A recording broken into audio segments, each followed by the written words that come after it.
So Escobar is like, I can do it. And I was like, okay. And then when he's making his entrance, Theory then attacks him again, which presumably takes him out of the match. So then it's like, oh no, what are we going to do? And then we get Rey Mysterio is like, I'll do it. Dude, I don't. So he steps in for Escobar instead of, I don't know, rescheduling the match. Like, why not just reschedule it and be like, hey, Theory, we're gonna lock you in a broom closet next time to make sure that you cannot beat up your opponent. But Rey was like, no, boys, I got this. Obviously, it goes on.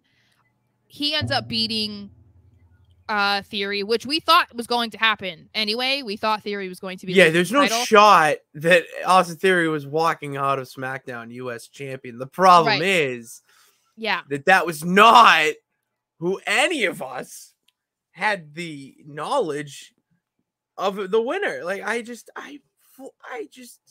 see this struggle. See the struggle to find words, Sarah, right now. That is how I felt the entirety of this segment. Like, just every finish to it, segue into the next match. Like, I'm just sitting there like, what did I just watch? How does that even make sense? Why is Rey Mysterio winning the United States title? Is it going to now be LWO's title? So what? We're just going to have like a representative from each faction. Just like, okay, we want to be the champion. So we're going to send our healthiest. And then, they can't go. Well, sneak attack.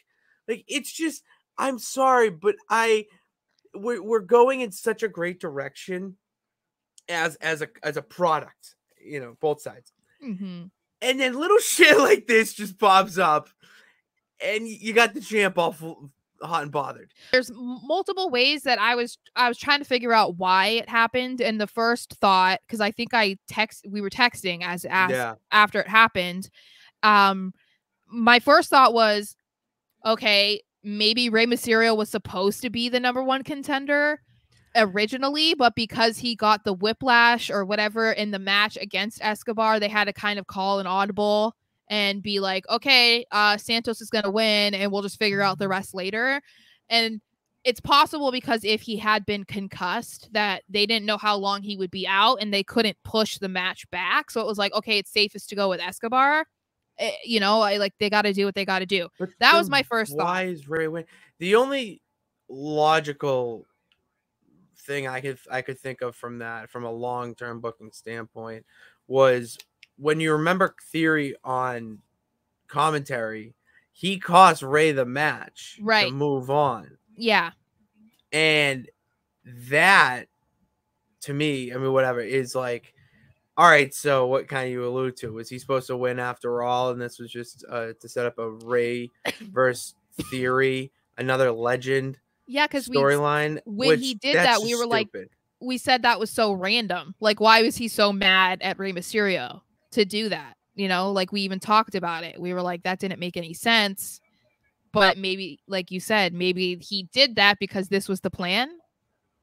It had to be. That's the only thing that logically makes sense, because other than that, there's no reason to put the title on Rey. Because then the other situation I had thought of, which doesn't seem likely, but it's just relevant for the situation when something like this happens, was like, okay, is Santos going to turn heel? Like, is he going to get pissed off that his opportunity was taken from him? And not only that, but then his like mentor and hero took the title, like he won the title. And so it's like, okay, now what do? I can't go after Rey for the title, but he stepped in for me.